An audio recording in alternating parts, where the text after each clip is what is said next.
Okay, human hair. Human hair can be kind of hard, but we can do it. So I really don't really suggest doing this kind of thing where you just simply scratch into it for hair. Even if you're doing a man, or let's say you're doing a lady or someone that has their hair pulled back, so you're thinking, well, there's nothing much there, it's just kind of textured. You can do that, but it helps to add a little clay on. So what I want you to do is, if your dude's not bald, right, you're going to sculpt the hair a little bit. So what we have to think about is breaking the hair into kind of shapes, meaning like chunks. So let's say I'm doing my sister. She actually doesn't have hair.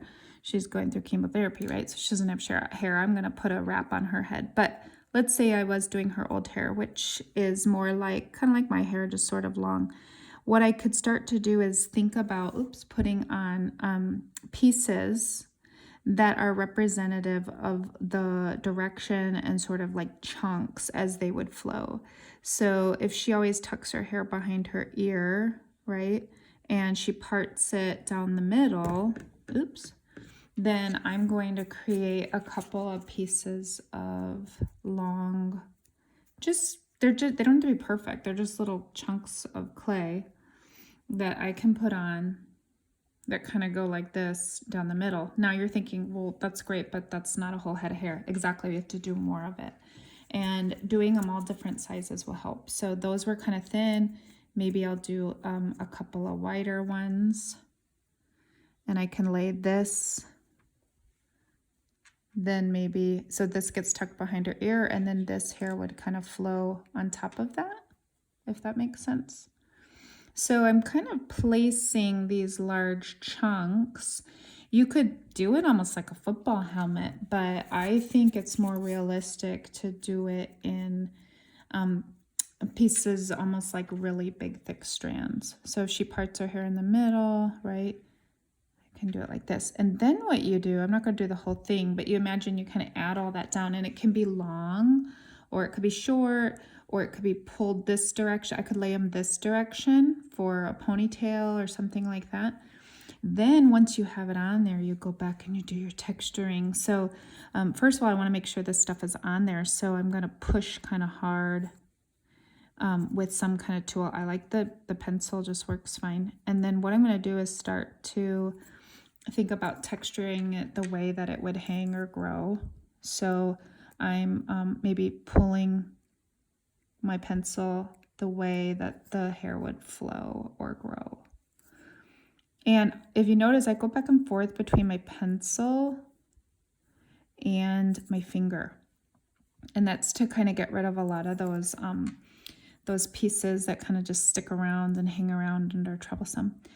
I don't think you need to make it look like there's 1,000 strands of hair. I think all you need to do is create, and look at, I'm going to dig deep in some places, and then I'm going to dig shallow or just drag it shallow in others. And what that does is you start to get the look of depth within the hair, right? So it starts to look more like hair. It's not looking scratchy, and it's looking more sculpted and defined. And you can add more if your head shape is weird. You could add a hat, right? Things like that. You can also just do it with your finger.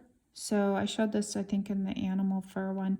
If you want, you can drag your finger in here, start to pull it down. You could just slide some on there and drag it around, and that works too. I like that. I mean, I think that looks really cool. And then I would just go back and texturize a little bit with something a little smaller. A variety of tools is sometimes nice. So use your pencil, then maybe use your pen tool, then maybe use your ribbon tool. And the idea is that you're, creating just some textural chunks or strands. So this is less textured. I think it looks good. This is more textured, still looks pretty good.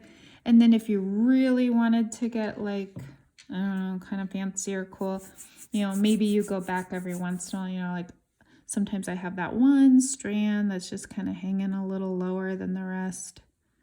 And if you really wanted to, you could put something like that on, but then you'd have to work at blending it to make it look like it's hair and not like just some worm on your face. Right? So you'd texturize that like it's a little chunk of hair that's maybe hanging down a little bit lower than the rest.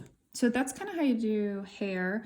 You can also make it real sculptural. So like, you know, if somebody's hair has more movement or flow to it. Here, let me show you that over here. So you could do something where, you know, you could do something where it has like more movement and flow. And that would create, imagine that put on a texture like thing. And when you get to the ends, I actually think it looks best if you just rip it. So let me just pretend like I'm at the end here. So when you get down here, you could just kind of rip the clay and you get this sort of shaggy kind of look, right? That shaggy look. And then you can come back and continue to finish texturing it. And I think that usually ends up looking like the bottom of hair. You can make it real straight if your person has it, but most people have a little bit of variety to the ends. You could do that for men's hair, women's hair, or I shouldn't say men and women. I mean like short hair, long flowy hair. And then let's say I'm doing something like my grandpa who, you know, only has a little patch of hair over here. So, or if you're doing a ponytail or something, you could put just a small amount of clay on there. Just like a small amount. And then you could still go back and like texturize it since it's really short because his hair is almost all fallen out. I'm still texturizing it, but I'm keeping it like really short and close to his head. And that can look cool too. Okay, so you get the idea on human hair, hopefully.